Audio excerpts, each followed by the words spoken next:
Hello everyone, very warm welcome to all of you in Upgrade IAS. आज हम लोग 71st BPSC के strategy के रिगार्डिंग बात करेंगे, क्योंकि आप लोग जान रहे हैं कि अपकमिंग एग्ज़ाम है 71st बीपीएससी आपको सितंबर में होने वाला है। तो इसके लिए स्ट्रेटजी जानना बहुत ज़रूरी है, उसी को लेकर के आज हम लोग बात करेंगे।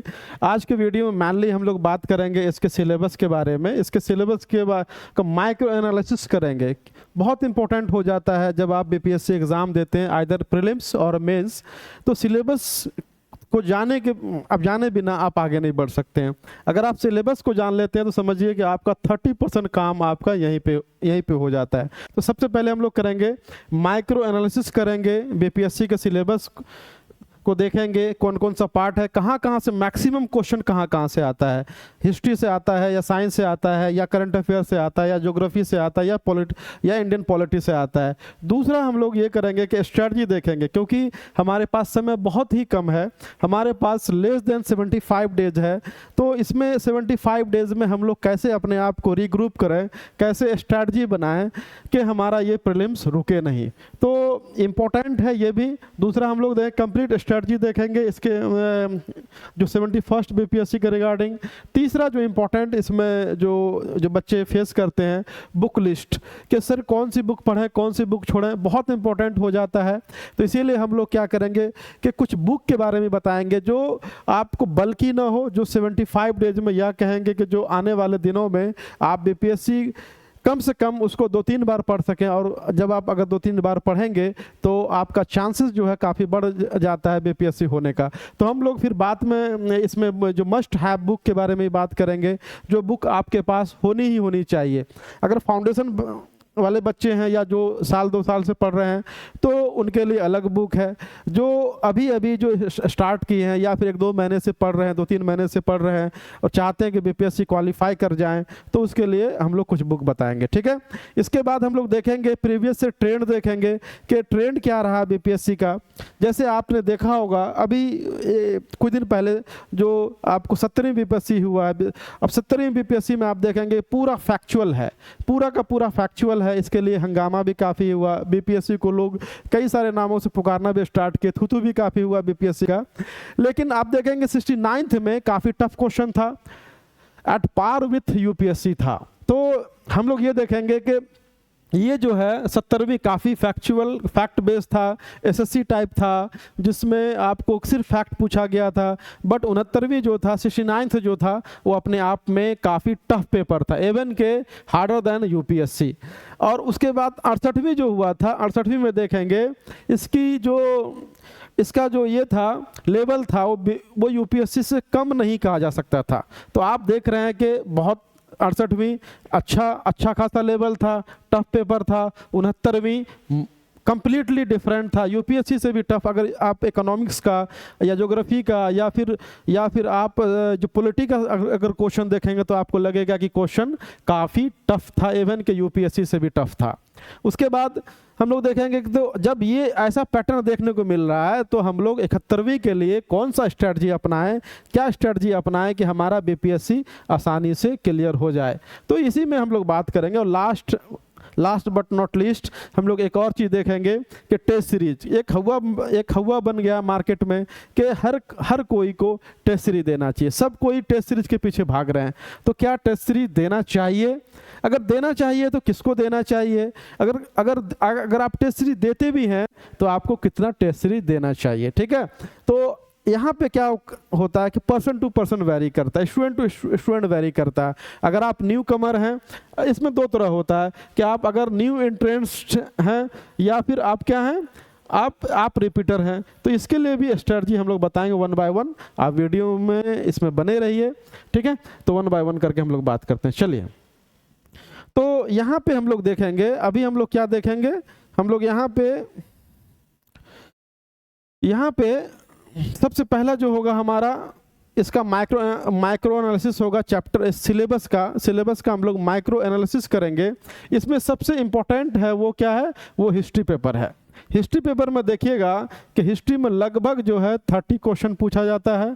30 क्वेश्चन का ब्रेकअप अगर आप देखेंगे तो ब्रेकअप आपको इस तरह मिलेगा ये मिलेगा कि 5 to 7 क्वेश्चन आपको एंशिएंट इंडिया से मिलेगा, आपको 3 to 5 क्वेश्चन आपको मेडाइवल से मिलेगा, और 20+ क्वेश्चन आपको क्या मिलेगा, इन मॉडर्न हिस्ट्री से मिलेगा, इंक्लूडिंग बिहार। अगर आप बिहार से देखेंगे तो 30 क्वेश्चन लगभग आपको हिस्ट्री से इंक्लूडिंग बिहार मिलेगा। तो अब यहाँ पे ये देख रहे हैं कि एंशिएंट काफ़ी इंपॉर्टेंट है, जितने भी साम्राज्य, जितना भी एम्पायर एस्टैब्लिश हुआ वो देखेंगे कि आपको कहाँ इस्टेब्लिश हुआ, तो बिहार के आसपास ही हुआ, मगधन एम्पायर से लेकर के जो गुप्ता एम्पायर तक देखेंगे तो आपको यही मिलेगा। तो एंशिएंट इंपॉर्टेंट हो जाता है। उसके बाद है आपका मेडाइवल में सिर्फ बुक लिस्ट, ऑथर, ये सब के बारे में पूछा जाता है। कुछ टर्म है जैसे इक्ता हो गया, मुक्ता हो गया, इस सब के बारे में पूछा जाता है। उसके बाद मॉडर्न हिस्ट्री जो है वो क्या है, काफ़ी अपने आप में वास्ट है और काफ़ी इससे क्वेश्चन भी आता है। आप 1757 जो बैटल ऑफ प्लासी से लेकर के जो इंडिया इंडिपेंडेंस एक्ट है, जब ब्रिटिश यहाँ से छोड़ के जाते हैं, तब तक आपको पढ़ना पड़ेगा। तो इसमें बिहार का भी ज्योग्राफी शामिल होता है। इसके बाद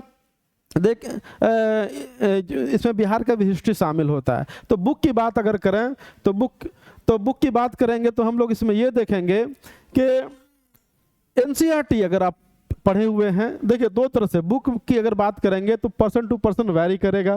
कैसे वैरी करेगा, जैसे हमने कहा था कि आप अगर रिपीटर हैं, पहले से पढ़े हुए हैं तो, और या फिर आप न्यू एंट्रेंस हैं, तो उसके लिए दोनों के लिए डिफरेंट स्ट्रेटजी हो जाएगा। अगर जो आप एनसीईआरटी पढ़े हुए हैं पहले से, तो आप इसको रिवाइज कीजिए, मल्टीपल टाइम्स इसको आप रिवाइज कीजिए। जो आपने नोट डाउन कर रखा है, जो अंडरलाइन कर रखा है, उसको आप पढ़ेंगे। नहीं तो आप क्या कीजिए, सिंपल है कि क्राउन या लूसेंट की बुक पढ़िए। लूसेंट या क्राउन पढ़ते हैं तो आपको लगभग इसमें ये हो जाता है, आपका सिलेबस कवर हो जाता है। और लास्ट में क्या पढ़िए, घटना चक्र PYQ है, इसको मल्टीपल टाइम से बनाइए। आप जितनी बार जितना आप फास्ट बना सकते हैं तो आपके लिए फ़ायदेमंद रहेगा, क्योंकि अगर आप मल्टीपल टाइम बनाते हैं तो आपके सबकॉन्शियस माइंड में कहीं ना कहीं ये जाकर के स्टोर होता है। तो ये हो गया आपको एंशिएंट का। मेडाइवल में उसी तरह अगर आप एनसीईआरटी पढ़े हुए हैं तो बहुत अच्छी बात है, नहीं तो क्राउन पढ़िए और घटना चक्र को मल्टीपल टाइम्स बनाइए। और मॉडर्न इंडिया में फिर वही बात है कि आप अगर स्पेक्ट्रम पढ़े हुए हैं तो आप इसको पढ़िए। नहीं तो अभी भी आप अगर पढ़ रहे हैं, नए स्टूडेंट हैं या कुछ थोड़ा बहुत एनसीईआरटी पढ़ा हुआ, तो आप स्पेक्ट्रम पढ़ सकते हैं। स्पेक्ट्रम में क्या होता है कि उसमें पूरा का पूरा सिलेबस कवर है, तो आप स्पेक्ट्रम पढ़िए, या नहीं तो आप एनसीईआरटी पढ़िए। 11-12 का भी आप सिर्फ मॉडर्न हिस्ट्री पढ़ लेते हैं तो भी आप उसको बनाने में सक्षम हो जाते हैं। तो हम तो यही कहेंगे कि या तो स्पेक्ट्रम पढ़िए या तो क्राउन पढ़िए। नहीं तो अगर ये भी नहीं होता तो एटलीस्ट लूसेंट आप उसको पढ़िए, लेकिन घटना चक्र को आप बनाते रहिए। जितनी बार बनाएंगे, फिर वही बात कर रहा हूँ कि घटना चक्र का PYQ है, जो BPSC UPPCS और एक सेपरेट जो बुक आती है अलग अलग जो है PYQ, उसको आप लोग बनाते रहिए। इसके बाद हम लोग का आता है ज्योग्राफी में आते हैं हम लोग। ज्योग्राफी में भी देखेंगे कि 18 से 20 क्वेश्चन इसमें पूछा जाता है। ज्योग्राफी में हमेशा आप देखेंगे कि 18 से 20 क्वेश्चन पूछा जाता है, इंक्लूडिंग बिहार का। इसमें देखेंगे कौन कौन सा पार्ट है इसका, तो फिजिकल ज्योग्राफी है या वर्ल्ड ज्योग्राफी जिसको बोलते हैं हम लोग, इसमें देखेंगे। उसके बाद इंडियन ज्योग्राफी है जो मोस्ट इंपॉर्टेंट पार्ट है। इसके बाद देखेंगे इकोनॉमिक एंड ह्यूमन ज्योग्राफी है। तो ज्योग्राफी से 18 से 20 क्वेश्चन आपको देखेंगे। उसमें क्वेश्चन का अगर हम लोग देखते हैं तो फिजिकल ज्योग्राफी में 5 से लेकर के 7 क्वेश्चन पूछा जाता है, 5 to 7। इंडियन ज्योग्राफी में अराउंड 10 क्वेश्चन पूछा जाता है। और हमारा इकोनॉमिक ज्योग्राफी है, इकोनॉमिक ज्योग्राफी की बात करें और ह्यूमन ज्योग्राफी से, इसमें 2 से लेकर 4 क्वेश्चन के बीच में आपको मिलेगा, देखने को मिलेगा। तो आप वेटेज समझ रहे हैं कि आपको टाइम किस में देना चाहिए। आप ये देख रहे हैं फिजिकल में 5 to 7, इंडियन ज्योग्राफी में अराउंड 10 इंक्लूडिंग बिहार, और इकोनॉमिक ज्योग्राफी में आप 2 to 4 क्वेश्चन आप एक्सपेक्ट कर सकते हैं। इसके लिए अगर आप फिर वही हम बात कर रहे हैं कि एनसीईआरटी पढ़े हुए हैं तो बहुत अच्छी बात है, नहीं तो माइदुसन सर की बुक पढ़ लीजिए। अगर हिंदी मीडियम है तो आप हिंदी मीडियम है तो कोई भी आप एक, जब बर्नवाल की बुक है या और कोई बुक है, आप जो पतली बुक है, आपको पीटी के लिए बहुत मोटी मोटी बुक पढ़ने की जरूरत नहीं है, पतली बुक पढ़िए। थोड़ा सा फिगर पे ध्यान दीजिए, मैप पे ध्यान दीजिए, इसके साथ आप लोग मैपिंग कीजिए। एग्जाम्पल के तौर पे इसराइल ईरान वॉर हो रहा है तो लोकेशन देखिए, वहाँ का फिजियोग्राफी देखिए, वहाँ का माउंटेन, वहाँ का लेक, वहाँ का वहाँ का प्लेटू जो भी चीज़ है जो वहाँ पे हाईलाइटेड है, कौन से सी से घिरा हुआ है, कौन सा लेक पाया जाता है, ये सब चीज़ अगर आप पढ़ेंगे तो आपका वर्ल्ड ज्योग्राफी बहुत आसान हो जाता है। उसके बाद आप इंडियन ज्योग्राफी पढ़ते हैं, ये भी बहुत आसान है। अगर फिजिकल ज्योग्राफी समझ में आ रहा है तो आपका इंडियन ज्योग्राफी काफ़ी आसान हो जाता है। इसके लिए हम लोग या तो बर्नवाल हिंदी मीडियम, बर्नवाल आप फॉलो कीजिए। अगर इंग्लिश मीडियम है तो माहिद हुसैन सर की बुक एक स्पेशल बुक प्रीलिम्स के लिए आती है, वो पढ़ लीजिए अगर टाइम हो तो। नहीं, अगर आप नहीं पढ़ पाते हैं, आपकी स्पीड कम है, तो आप फिर क्या कीजिए कि वही लूसेंट या फिर आप या क्राउन पे आप रह सकते हैं। लेकिन हम लोग सजेस्ट करते हैं कि एनसीईआरटी पढ़ने में बहुत दिन नहीं लगेगा, एटलीस्ट फिजिकल ज्योग्राफी और इंडियन ज्योग्राफी को आपको पढ़ना चाहिए, ठीक है। साथ ही साथ क्या करें कि मैप आता है, ऑक्सफोर्ड का आता है, या फिर मान लीजिए कि जो ओरिएंट ब्लैक स्वान का आता है, उसको आप खरीदिए, जो लेटेस्ट एडिशन है। मैपिंग में देखिए कि कौन सा सी कहाँ पर है, कैसे कौन से कंट्री से घिरा हुआ। एग्जाम्पल के तौर पे ब्लैक सी है ना, ब्लैक सी यूक्रेन रशिया वॉर इंपॉर्टेंट है। जो मेडिटेरियन सी, जो भूमध्य सागर में देखेंगे कि इसराइल और पैलेस्टाइन वॉर चल रहा है, तो भूमध्य सागर से कौन सा कंट्री जो है जो सीमा साझा करता है, ये हो गया। और यूपीएससी का फेवरेट क्वेश्चन है। इसी तरह मान ली ईरान में कुछ हुआ है तो ईरान में देखेंगे उसके प्लेटू के बारे में, उसके पठार के बारे में, या अलग अलग ओशियन है, अलग अलग जो है ट्रेंच है, खाई है, द्वीप है, ये सब के बारे में आप अगर देखेंगे। कहने का मतलब है कंप्लीट जो फिजिकल फीचर्स है उसके बारे में आप देखिए, आपका वर्ल्ड ज्योग्राफी काफ़ी आसान लगेगा।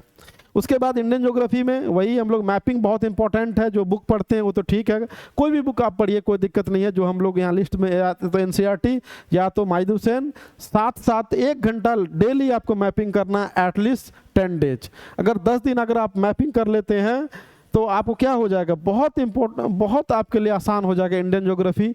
लेकिन अगर आप मैपिंग नहीं करते हैं तो आपको लगेगा कि ज्योग्राफी कितना भारी है, तो आपको समझ में ही नहीं आएगा। इवन के आप जो मानसून पढ़ते हैं और नॉर्थ ईस्ट मानसून पढ़ते हैं, जो रोटेटिंग मानसून है, आप इसको अगर आप मैप के थ्रू देखते हैं तो आपके लिए काफ़ी आसान हो जाता है। नेक्स्ट हमारा देखेंगे कौन सा पेपर है। नेक्स्ट हमारा इकोनॉमिक्स है। इकोनॉमी जो है, इकोनॉमिक्स भी इम्पोर्टेंट पेपर है फॉर क्वालिफाइंग बीपीएससी। वाइटल है, वाइटल इंपॉर्टेंस है इसका भी। इसमें देखेंगे अगर हम क्वेश्चन में देखें तो इसमें आपको 2 तरह से आपको क्वेश्चन देखने को मिलेगा। एक जो है कन्वेंशनल क्वेश्चन देखने को मिलेगा, एक आपको इकोनॉमिक सर्वे से देखने को मिलेगा। कन्वेंशनल जो आपको इकोनॉमी में पूछा जाएगा, प्लानिंग कमीशन से पूछा जाएगा, फाइनेंस कमीशन से पूछा जाएगा, बजट से पूछा जाएगा, आपसे मान लीजिए जीडीपी के बारे में जो पूछा जाएगा, जीएनपी के बारे में पूछा जाएगा। इसके लिए अगर आप एनसीईआरटी लवर हैं, एनसीईआरटी पढ़ते, एनसीईआरटी आपको पसंद है, तो सिर्फ और सिर्फ 9-10 का पढ़ लीजिए, बहुत इसके लिए बहुत ज़्यादा है। जैसे फिस्कल डेफिसिट पूछ दिया और कुछ पूछ दिया, तो ये सब सारा बजट कैसे बनता है, बजट का क्या प्रोसीजर है, सारा का सारा इसमें इंक्लूड है। और स्टोरी टेलिंग फॉर्म में है। ऐसा इसको बनाया, आसान बनाया कि आपको बहुत समझ में आ जाता है। नहीं आपको एनसीईआरटी पढ़ने में दिक्कत होती है, एनसीईआरटी लवर नहीं है, तो आप क्या कीजिए कि आप जो है रमेश सिंह की बुक उठाइए, आप इसको पढ़ डालिए। सारी बुक नहीं पढ़नी है, देखिए घटना चक्र में बनाइए, कौन सा क्वेश्चन पूछा गया प्रीवियस ईयर में, उसके बेसिस पे आप अपना एनालाइज कीजिए कि अच्छा तो बजट से क्वेश्चन पूछा जाता है, अच्छा तो प्लानिंग कमीशन से क्वेश्चन पूछा जाता है, अच्छा जीडीपी के बारे में पूछा जाता है, अच्छा तो जो बहुत सारा वेरियस प्लान है गवर्नमेंट ऑफ इंडिया का, उससे क्वेश्चन पूछा गया है, बहुत सारी कमेटी है उससे क्वेश्चन पूछा गया है। तो उस बेसिस पे आप चैप्टर डिसाइड कीजिए, बाकी चैप्टर को आप ऐसे ही नेगलेक्ट कर दे, पढ़ने की जरूरत नहीं है। इसके बाद अगर आपके पास कोचिंग नोट्स है तो वो भी वेल एनफ है। कोई भी इकोनॉमी के लिए आप तीनों में से कोई, या तो 9-10 का एनसीईआरटी, या तो रमेश सिंह, या तो कोई कोचिंग का आप नोट्स पढ़िए, आपके लिए सफिशिएंट है। मैं नहीं समझता कि इससे ज़्यादा आपको पढ़ने की कोई ज़रूरत है। साथ ही साथ आप क्या कीजिए, इकोनॉमिक सर्वे पढ़िए। इकोनॉमिक सर्वे से आप देखिएगा 5 क्वेश्चन, अराउंड 5 क्वेश्चन पूछा जाता है हर साल। अब यहाँ पे 2 चीज़ है कि बिहार का इकोनॉमिक सर्वे है और क्या है, इंडिया का इकोनॉमिक सर्वे है। तो जनरली क्वेश्चन जो आता है आपका वो बिहार के इकोनॉमिक सर्वे से आता है।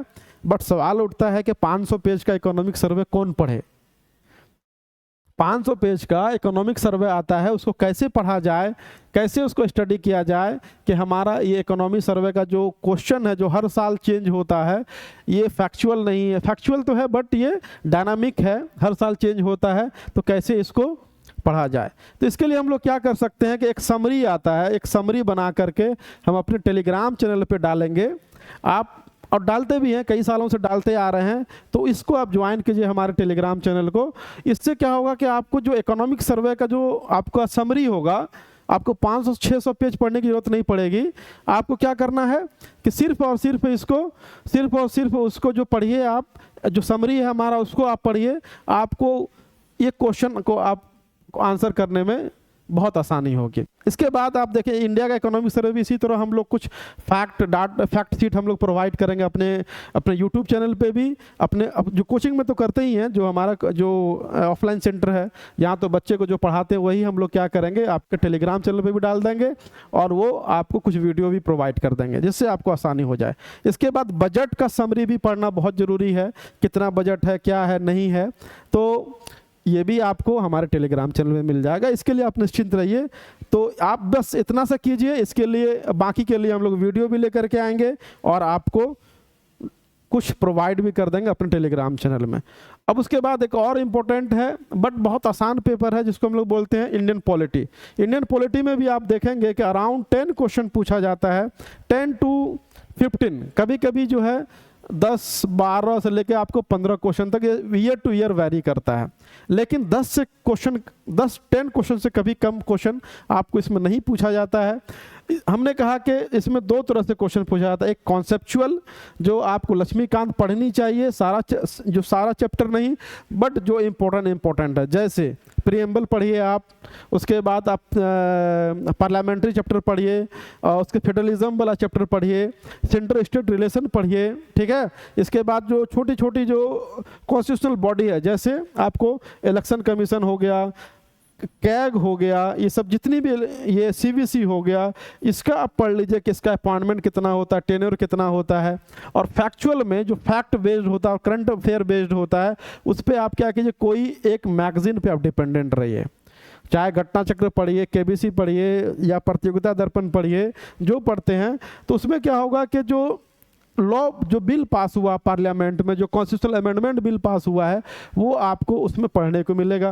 तो ऑब्वियस बात है कि वो आपको एग्जाम में पूछा जाता है, एग्जाम में पूछा जाता तो आपका करंट अफेयर भी हो गया और आपका इंडियन पॉलिटी का भी सेक्शन कंप्लीट हो जाएगा। इसके बाद कुछ आर्टिकल को आपको रट्टा मार लेना है, ऐसे रट्टा मारना कि भूलना नहीं है। जैसे सेंट्रल स्टेट रिलेशन में कुछ आर्टिकल है, रट्टा मार लेना है। जितना भी कॉन्स्टिट्यूशनल बॉडी है उसको भी आपको याद रखना है, रट्टा मार लेना है। आपको फंडामेंटल राइट, डीपीएसपी, ये सब क्या करना है कि पूरी तरह आपको या मेमोराइज कर लेना है, तो इससे भी क्वेश्चन फैक्ट बेस्ड क्वेश्चन आता है। इसके बाद न्यूज़ बेस्ड क्वेश्चन भी कुछ देखा जाता है, जो न्यूज़ में बार बार आता है, मान लीजिए सीए हो गया, या फिर मान लीजिए कि आर्टिकल 370 हो गया, या कोई कॉन्स्टिट्यूशनल अमेंडमेंट बिल पास हुआ अगर न्यूज़ में है, तो वो क्वेश्चन आपको, जैसे वक्फ बिल है, वक्फ बिल से तो क्वेश्चन आ सकता है, तो इस तरह आपको याद रखिए। तो बुक कौन सा है, नोट्स पे आप अपने कोचिंग के नोट्स पे निर्भर रहिए या फिर मैगजीन पे निर्भर रहिए इसके लिए, ठीक है। लेकिन आर्टिकल आपको याद होना चाहिए, जो इंपॉर्टेंट आर्टिकल है। अब इसके बाद हम लोग आगे पढ़ेंगे साइंस में देखेंगे कि ये भी बहुत इंपॉर्टेंट है। इंपॉर्टेंट कैसे है कि इसमें भी 30 क्वेश्चन के आसपास, अराउंड 30 क्वेश्चन पूछा जाता है। हमने देखा कि हिस्ट्री में लगभग 30 क्वेश्चन, उसके बाद साइंस में 30 क्वेश्चन और करंट अफेयर में भी आपको लगभग 30 क्वेश्चन है। तो जिस तरह हिस्ट्री इंपॉर्टेंट है, साइंस इंपॉर्टेंट है, उसी तरह जो करंट अफेयर इंपॉर्टेंट है, उसी तरह आपका साइंस भी इंपॉर्टेंट है। साइंस में देखेंगे कि 30 क्वेश्चन हर साल आता है, रिट्रीमेंटल होता है आपके सिलेक्शन में, पीटी में। अगर आप साइंस बैकग्राउंड के हैं तो अच्छी बात है, नहीं तो थोड़ा आपको मेहनत करने की ज़रूरत है। तो बायोलॉजी है 10 question, 10 question from biology, 10 question from physics and 10 question from chemistry. इसमें जो क्वेश्चन होता है एक बात है कि लोगों में एक डर पैदा हो जाता है कि भाई जो साइंस बैकग्राउंड का है उसका तो बहुत अच्छा बन जाएगा, सारा क्वेश्चन डील कर लेगा, लेकिन नहीं, क्योंकि देखिए बायोलॉजी भी है, केमिस्ट्री भी है, फिजिक्स भी है। और दूसरी बात कि जो आपसे पूछा जाता है वो काफ़ी फैक्ट बेस्ड या लाइफ साइंस पूछा जाता है, वो कोई कॉन्सेप्ट नहीं पूछा जाता, इतना भारी भरकम कॉन्सेप्ट नहीं पूछा जाता है कि जो आर्ट्स वाले को दिक्कत करे, साइंस वाले को फ़ायदा पहुंचाए। इवन के इंजीनियर लोग इसमें क्वेश्चन को गलत करके आते हैं, तो आप समझिए कि साइंस का लेवल क्या होता है। बहुत बेसिक होता है, डायमेंशन पूछ देता है, बेसिक लॉ पूछ देता है, जो बेसिक फैक्ट है वो पूछ देगा, तो डरने की ज़रूरत नहीं है, बस पढ़िए। लाइफ साइंस बायोलॉजी में बेसिक साइंस एनसीईआरटी 9-10 पढ़ लेते हैं तो वेल एनफ, वेरी गुड। नहीं तो आप क्या कीजिए कि अरिहंत का एक मैक बुक आता है, आप उसको पढ़ लिए, पिक्टोरियल फॉर्म में दिया हुआ है, आपको फ़ायदा करेगा। अरिहंत का मैक बुक, नहीं तो आप क्राउन और घटना चक्र तो आपको पढ़ना ही है, आपके पास वो बुक है, ठीक है। और देखें फिजिक्स में बेसिक नॉलेज पूछा जाएगा, यूनिट पूछा जाता है, ये भी उसमें भी 9-10 पढ़ लेते हैं तो काफ़ी है। नहीं, और साथ साथ घटना चक्र को आपको बार बार बनाना चाहिए, क्योंकि यहाँ पे क्वेश्चन रिपीट होता है, एक क्वेश्चन कई बार रिपीट होगा। आप प्रीवियस ईयर देखिए, आपको पता चलेगा सेम क्वेश्चन 1-2 साल के बाद फिर रिपीट हो रहा, सेम क्वेश्चन फिर रिपीट हो रहा। लास्ट में आपको बचेगा केमिस्ट्री 10 क्वेश्चन, फिर वही 9-10 का अगर पढ़ते हैं तो सारा केमिस्ट्री फिजिक्स बायोलॉजी दोनों बुक में कंप्लीट है। नहीं तो आप मैक बुक जो अरिहंत का पढ़िए, साथ साथ घटना चक्र आप बनाते रहिए, जितनी बार बना सकते हैं घटना चक्र। साइंस पे स्पेशल ध्यान दीजिए, जितनी बार आप घटना चक्र बना सकते हैं आपके लिए फ़ायदा है। अगर समय मिले तो 9-10 का आप ये पढ़ सकते हैं, ठीक है। इसके बाद जो लास्ट जो है हमारा वो करंट अफेयर है, इसमें भी देखेंगे आपको 30 क्वेश्चन पूछा जाता है। तो ऑब्वियस बात है, जब 30 क्वेश्चन पूछा जाता है तो ये इम्पोर्टेंट हो जाता है। लेकिन इसमें ये है कि आपको 30 क्वेश्चन में कभी भी 25 नहीं बनता है। बच्चे से अक्सर देखेंगे कि 20 से लेकर के 20 से लेकर 22 या 18 से लेकर के 22 क्वेश्चन के आसपास ही बनता है। क्यों? क्योंकि डायनामिक है, क्वेश्चन कहाँ से आएगा किसी को नहीं पता है। लास्ट 1 मंथ का आएगा कि लास्ट 6 मंथ का आएगा, लास्ट 12 मंथ का आएगा, कोई नहीं कह सकता है, ठीक है। इसीलिए हम लोग क्या करेंगे, 30 क्वेश्चन आता है, डिटरमिनेंटल है पीटी निकालने में, तो इसमें नेशनल इंटरनेशनल इवेंट्स, जो समिट्स, चाहे पॉलिटिकल हो, इकोनॉमिक हो या फिर जो ज्योग्राफिकल हो, ये सारे को हम लोग पढ़ेंगे और बार बार पढ़ेंगे, क्योंकि ये याद नहीं होगा आपको। तो आप ये कीजिए कि आप इसको मल्टीपल टाइम पढ़िए, एक बार पढ़ लीजिए, तेज़ी में पढ़िए। ऐसा नहीं कि आप धीरे धीरे चल रहे हैं, धीरे धीरे चलेंगे तो फिर एग्ज़ाम का आपको डेट आ जाएगा, तो पता चलेगा कि जो हमारा स्ट्रैटेजी है वो फेल हो जाएगा। तो कहने का मतलब यह है कि आपको काफ़ी तेज़ी में पढ़ना। पहली बार आपको एकदम कोई भी बुक 5 दिन के 5 डेज के अंदर पढ़ के रख देना है। अगर 4-4 घंटा पढ़ रहे हैं तो 20-25 घंटे में पढ़ के रख देना है। फिर अगली बार फिर उसको रिपीट कीजिए, फिर कोई 5 दिन के बाद फिर रिपीट कीजिए उसको, हर वीक में उसको रिपीट कीजिए। देखिए एग्ज़ाम आते आते आपको लगेगा कि नहीं बहुत अच्छा लेवल हो गया हमारा, करंट अफेयर आसानी से आप 20+ क्वेश्चन बना करके आ सकते हैं, ठीक है। इसके साथ आपका सोर्स क्या होगा, घटना चक्र जो करंट अफेयर आता है ईयरली, वो पढ़ लीजिए। इसको 3 से 4 टाइम, 3 to 4 टाइम पढ़िए, तभी आपसे बनेगा, नहीं तो नहीं बनेगा, याद नहीं रहेगा। उसके बाद बिहार स्पेसिफिक पढ़ना है आपको, चाहे केबीसी की बुक पढ़िए या घटना चक्र स्पेशल बिहार स्पेशल एडिशन पढ़िए, या फिर आप जो है स्पीडी भी पढ़ सकते हैं, कोई बड़ी बात नहीं है। और भी कई सारे जो कोचिंग इंस्टीट्यूट और आपको बहुत सारे पब्लिकेशन का आपको मिल जाएगा। तो ये हो गया आपका करंट अफेयर। लास्ट में आपका बचता है रीजनिंग और मैथ।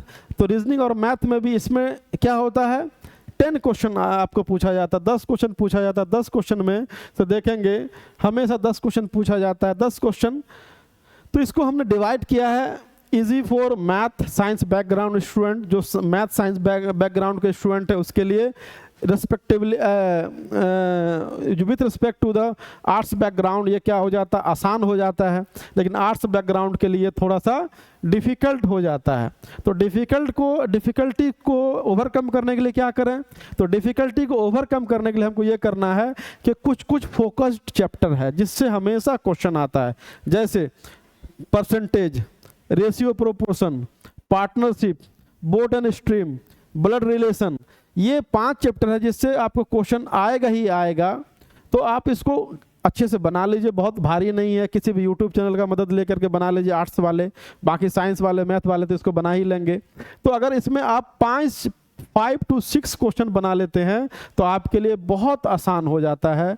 आप एक को माइलेज मिल जाएगा। आप कोशिश मत कीजिए कि 8-9 बनाने की, आप 5 से 6-7 क्वेश्चन बनाइए, आप अच्छे इसमें रहे। क्योंकि अगर आप आर्ट्स बैकग्राउंड के हैं तो आप कहीं ना कहीं आपको एज मिला है, हिस्ट्री में एज मिला है, आपको पॉलिटी में एज मिला है, आपको इकोनॉमी में एज मिला होगा, ठीक है। तो ये स्ट्रेटजी अगर आप अपनाते हैं तो पीटी निकालना कोई टफ काम नहीं है। अब लास्ट में हम लोग क्या करेंगे कि लास्ट में ये देखेंगे कि क्वेश्चन कहाँ कहाँ से आया। जैसे हमने कहा हिस्ट्री से कितना आया, हिस्ट्री से 30 क्वेश्चन आया, करंट अफेयर से 30 क्वेश्चन आया। उसके बाद क्या होता है, उसके बाद हमारा एक और है साइंस से 30 क्वेश्चन आया। अगर यहाँ पे अगर आपका कुल मिला के 60 से लेके 65 क्वेश्चन इससे बन जाता है, जो हमारा मेन इम्पोर्टेंट ये है, तो देखिए ज्योग्राफी हो गया, इकोनॉमी हो गया और जो इंडियन पॉलिटी हो गया, इससे आपका क्वेश्चन बन ही जाएगा। इससे ज़्यादा क्वेश्चन गलत नहीं होता है। मैन फोकस करना है आपको। हिस्ट्री में कम से कम एटलीस्ट 25 बनाने की कोशिश कीजिए, आसान पेपर है। हिस्ट्री में करंट अफेयर में आपको 20 से लेकर 22 बनाने की कोशिश कीजिए। ये स्ट्रेटजी टेस्टेड है, नंबर ऑफ स्टूडेंट इससे ऐसे पीटी निकाल चुका है। साइंस में उसी तरह आप 20 से लेकर के 22 क्वेश्चन अगर आपका सही हो जाता है तो आपका देखिए कि ऐसे भी आपका 70 क्वेश्चन के आसपास लगभग हो जाता है। अब जब 60-65 क्वेश्चन हो जाता है, और ऑब्वियस बात है ज्योग्राफी में अगर आपको 18 क्वेश्चन है तो एटलीस्ट 13-14 आपको बनेगा। इतना आसान होता है, इतना या तो फैक्ट बेस्ड होगा, या तो मैप बेस्ड होगा, या तो न्यूज़ बेस्ड होगा, तो आपसे ये बन जाएगा। इकोनॉमी जैसा कि हमने कहा कि बहुत ज़्यादा वास्ट नहीं है, बस थोड़ा इकोनॉमिक सर्वे और बजट परेशान करता है, उसके लिए हम लोग उपाय अपने टेलीग्राम चैनल पे कर देंगे, तो इसमें ही बड़ी बात नहीं है। आप बाकी कॉन्सेप्चुअल जो है या कन्वेंशनल टाइप पढ़िए। उसके बाद इंडियन पॉलिटी जो है ये सबसे आसान पेपर है। ये आपको 12 से लेकर 13 क्वेश्चन, लगभग इसमें 9 से 10 क्वेश्चन बनना ही बनना है।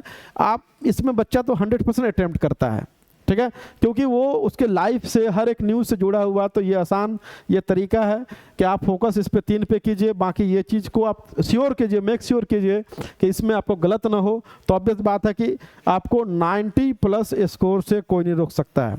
अगर ये स्ट्रेटजी अपनाते हैं कि इस पर ज़्यादा टाइम देना है, बाकी इस पर जो है इस पर बस कमांड कर लेना है, और ये हिस्ट्री, करंट अफेयर, साइंस पे बहुत ज़्यादा अच्छे से बार बार मल्टीपल टाइम्स पढ़ना है, तो आपको पीटी निकाल 90+ मार्क्स से कोई नहीं रोक सकता। अगर 90+ मार्क्स लेकर के आप आ जाते हैं तो आप यकीन जानिए कि आपको पीटी से कोई नहीं रोक सकता है, ठीक है। तो अगर मान लिया आप 30 क्वेश्चन भी अगर आप एक 130 क्वेश्चन अटेम्प्ट करते हैं, तो आप अगर मान लो 30 क्वेश्चन गलत हो जाता है, 100 क्वेश्चन सही होता है, तो आप 90 के आसपास आके अटकते हैं। ऑब्वियस बात है कि और इससे 130-35 से ज़्यादा अटेम्प्ट करना भी नहीं है। तो अगर 30 क्वेश्चन भी गलत हो जाता है तो आप 90+ के लिए बस फाइट कीजिए। 90+ फाइट करते हैं तो आप whether you are general, OBC, EBC, female, male, कोई भी कैटेगरी से हो, आपका प्रीलिम्स होने का संभावना 99% होता है। तो आप ये स्ट्रेटजी अपनाइए, ये टेस्टेड स्ट्रेटजी है, आपको फ़ायदा करेगा। और दूसरी बात, एक और बात है कि हमारा टेलीग्राम चैनल है, आप इसको ज्वाइन कीजिए। इसमें हम लोग बहुत सारा अपडेट, टेस्ट सीरीज वगैरह वगैरह, टेस्ट सीरीज है, अपडेट है, ये सब हम लोग देते रहते हैं। लिंक आपको प्रोवाइड कर देंगे सब इस डिस्क्रिप्शन में। साथ ही साथ अपना यूट्यूब चैनल है अपग्रेड IAS के नाम से, आप इसको भी ज्वाइन कीजिए ताकि इसी तरह का वीडियो आप लोग को मिलता रहे। धन्यवाद।